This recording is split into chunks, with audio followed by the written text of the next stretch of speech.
Hey there, folks. USFL Jim here with the USFL Jim recap for Week 9 of USFL action. We're winding down here. The regular season's almost behind us, but here I am yet again to give you the recap. So let's just get right into it. Game number 1, we had the New Jersey Generals facing off against the Michigan Panthers, with the Generals winning 25-23.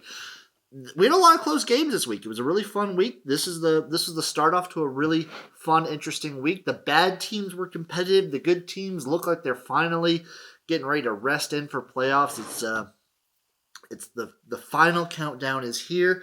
The Generals looked fairly decent throughout. Louis Perez looked really good. DeAndre Johnson looks like he hasn't played in a couple weeks, which is to be expected because he hasn't. He looked a little off in his throwing. He wasn't running as much. The Panthers, they had a good offensive scheme out there. That defense, though, still leaving a little bit to be desired. But both the Panthers quarterbacks looked pretty good. I like seeing what was out there. I like seeing them. It was a fun time. Good times had by all. Jeff Fisher, moral victory. Moral victory. You can't take those home with you, but you're not going to the playoffs, so take what you can get. Somehow this was the only game that hit the over. Didn't see that one coming with the Generals and the Panthers. Didn't see an over in the Generals-Panthers game. Final takeaways from this game: it's hard to really take away too much for the Generals. I think they're really just gearing up for the playoffs. They're kind of just looking ahead to the stars at this point. And for the Panthers, you look better. Like maybe if Jeff Fisher would have had these quarterbacks throughout the whole season, he could have gotten something done. But he looked like he was doing a good job with Shea Patterson there for a second, so who's to say? Who's to say? Jeff Fisher, I'm still on. Maybe he can pick this up for next year. Maybe he'll be back and improve a little bit on that, but not a great first year. Not a great first year for Fisher and the Panthers. Generals, moving on to the playoffs. They got Week 10, but I expect to see more of the same. Moving on to game number 2, we have the Houston Gamblers versus the Birmingham Stallions, with the Gamblers getting that upset. Baby, they rolled the dice, they got her done, and this was an ugly game. Ugly. The Stallions did not look great. J.M.R. Smith was looking kind of off. It was just boo. But the Titans have finally fallen. The Stallions, if I'm the Stallions, I'm actually happy that we lost before the playoffs. We're kind of going in with a little chip on our shoulders, so you want to prove something. I expected them to lose in the playoffs regardless. I still expect that to happen. But the Gamblers exposed a lot. The Gamblers' defensive line was great. Chris Odom, fantastic as always. And I really feel like the Stallions just didn't utilize a lot of their tools to the fullest extent. Bo Scarborough specifically, I feel like could have been used way more in this game. He was still dominant when he was out there. He's still trucking dudes left and right, but they just didn't have him in a lot of the time. So I'm confused with why they did that. I'm confused with Skip Holtz. Weird. This is a weird game. Like, the Gamblers didn't play fantastic. Kenji Bahar looked pretty decent. It was his first win as a starter. Good for him.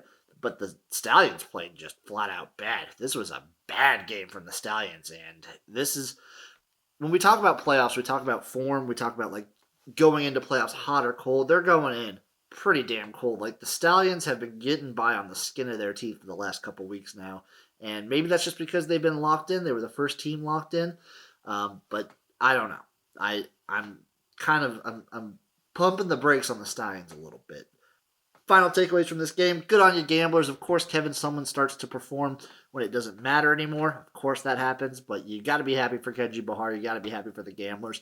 And I've been calling this one for weeks. I've been calling the Gamblers over the Stallions. For the Stallions, you got to wonder: are they ready for the playoffs? Are they just kind of like limping into the playoffs? What's going on there? J.M.R. Smith seems to be losing a little bit of that dude momentum. I still think he's a straight up dog, but I don't know. I don't know about the Stallions. I'm hesitant on Birmingham. Game number 3, we had the Tampa Bay Bandits versus the New Orleans Breakers, with the Breakers winning 17-6. Speaking of ugly games, this was a defensive slugfest. These guys were going left and right, just swinging at each other constantly. It was just, oh boy. This Breakers D-line was just feasting all day on Jordan Ta'amu, who, for his credit, looked good for the most part, but a couple key interceptions, some turnovers here for the Bandits just didn't make it happen. The Bandits even looked like the better team throughout, especially later in the game after the Breakers pulled Sloter, who had a really rough go of it. He was injured. He was like hurting. And then he gets pulled for Zach Smith. And then Zach Smith's looking pretty good. He's running, which I think is the big part of Slaughter's game that's been missing. And then Zach Smith gets injured. He gets his shoulder injury. And then they put Slaughter back in, who's not 100%. And they just play super ultra conservative like the entire second half. Just super conservative ball play for the Breakers. And it just worked out because their defense is so good. That defensive line is so goddamn fun to watch. It was just, they were breaking through every play. That felt like just attacking Jordan Ta'amu. And you gotta feel, this might, like the Mullers are the worst team. The Bandits might be the most disappointing because we had a lot of faith in Jordan Ta'amu, in Todd Haley as an offensive mind, and they just disappoint. They looked pretty bad. They only beat the bottom feeder teams. They are that benchmark team where if you beat them, you're good. If you lose to them, you're bad. There's no in between when it comes to the Bandits. Final takeaways from this game. Good on your Breakers. They lock in a spot for the playoffs. You got to think they got to be resting their guys next week. They got to get better on offense. They got to get healthy. They got to get feeling better. Otherwise, I don't know about them versus Birmingham. I think it's going to be a really close game like the last one was, but it's going to be ugly. It's going to be defensive. I think the Breakers can actually get it done up north, but they got to get it done. They got to get healthy. For the Bandits, got to be a disappointing season. You are the benchmark team. You don't do anything of note. I expect Todd Haley to return. I expect maybe they still have some potential to do some good things, but I don't know. This is disappointment is like the word of the day for the Bandits. Game number 4, final game of the week. We had the Philadelphia Stars versus the Pittsburgh Mullers, with the Stars squeaking by 17-16. That's right, folks.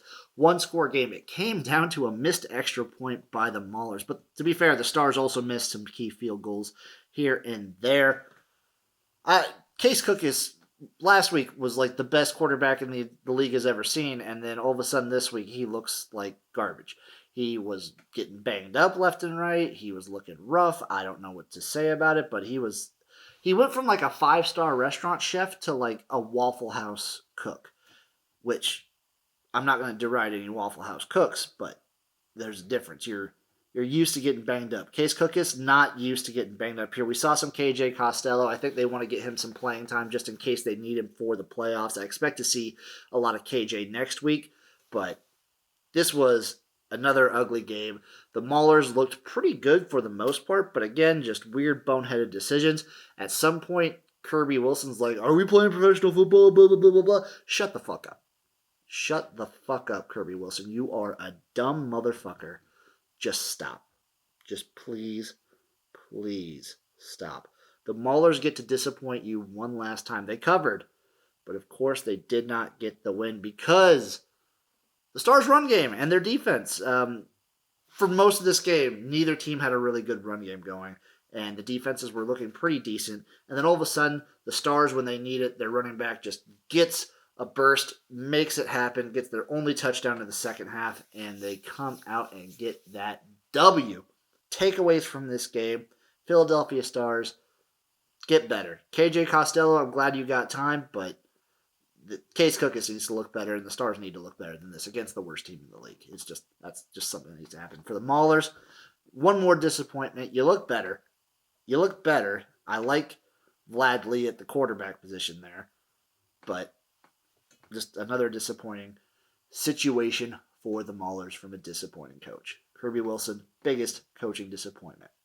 Moving on to my USFL Jim power rankings after Week 9. We have the Generals on top. The Stallions dropping one spot to number 2. I can't drop them too far because a lot of teams look bad this week. So it's hard to really justify them dropping too far. Number 3, I'm going to be putting the Stars just because they still looked fairly decent throughout. This is a really hard one to do. And then the Breakers at number 4. Obviously the Bandits at number 5. Gamblers at 6, just because they're the best of the worst. 7 Panthers, 8 Mullers. Once again, I have the Generals, Stallions, Stars, Breakers, Bandits, Gamblers, Panthers, Mullers. That's my list. That was Week 9. We're looking ahead to Week 10. The regular season is almost behind us. So with the Week 10 recap, I'm going to be doing a whole USFL season recap as well. So be prepared for that next week. Love you guys. Peace out. USFL Jim out. Let's go.